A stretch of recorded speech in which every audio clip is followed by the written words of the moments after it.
Mertuaku memaksa kami bercerai. Aku menikah dengan suamiku tanpa restu ibu mertua. Karena kami saling mencintai, kami pun beranikan diri untuk menikah. Ibu mertua tak merestui karena dia sangat benci dengan ibuku. Dia menuduh ibuku yang sudah menjadi perusak rumah tangganya. Iya, ayah mertuaku membohongi ibuku.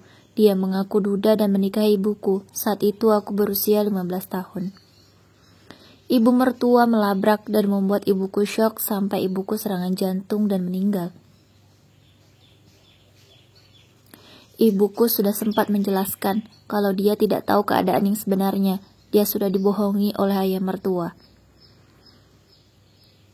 Hingga ayah mertua terus disalahkan, hingga stres dan bundir. Aku hampir depresi saat itu. Semua orang mengejekku sebagai anak pelakor. Sampai aku dewasa, hal itu masih tercap di wajahku. Aku tetap dihina dan direndahkan. Hingga akhirnya aku bertemu dengan anak dari ayah tiriku, yaitu suamiku.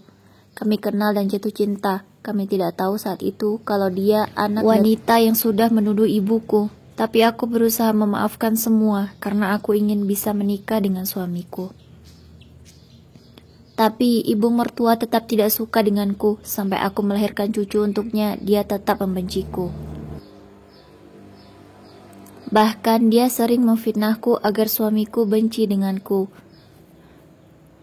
Dengan cucunya saja dia tidak mau mengakui, bahkan jijik dengan anakku itu. Aku kasihan pada anakku, harus dihina oleh neneknya sendiri. Dia padahal hanya ingin disayangi. Rumah tanggaku semakin terasa sulit karena ibu mertua menjodohkan suamiku dengan wanita lain agar dia menceraikan aku. Sedih sekali aku dibuatnya. Aku harus sabar dan mengingatkan suamiku agar tidak tergoda. Suamiku suami yang setia. Dia selalu menjaga hatinya untukku. Sampai masalah besar menimpa keluargaku. Aku difitnah oleh keluargaku, yaitu tanteku. Dia memfitnahku selingkuh dengan laki-laki lain. Dia menyebar fotoku yang padahal aku tidak kenal dengan pria itu. Saat itu aku sedang belanja, kami tidak sengaja bersenggolan. Kata suamiku, dia sudah menemui pria itu. Katanya dia suka sama aku dan kami ada hubungan. Aku kenal saja tidak, bagaimana aku ada hubungan dengan pria itu. Aku yakin aku difitnah dengan mereka. Orang itu adalah orang suruhan.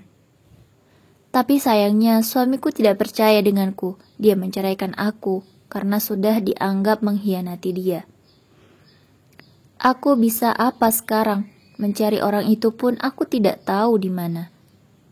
Lebih sakitnya lagi, suamiku malah menerima perjodohan dengan wanita yang ibunya pilihkan.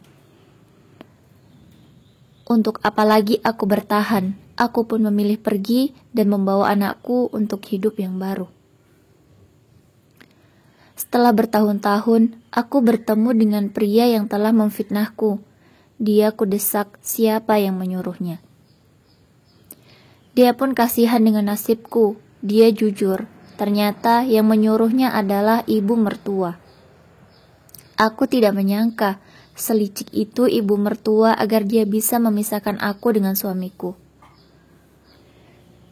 Tapi aku tidak peduli, toh suamiku sudah menikahi wanita itu.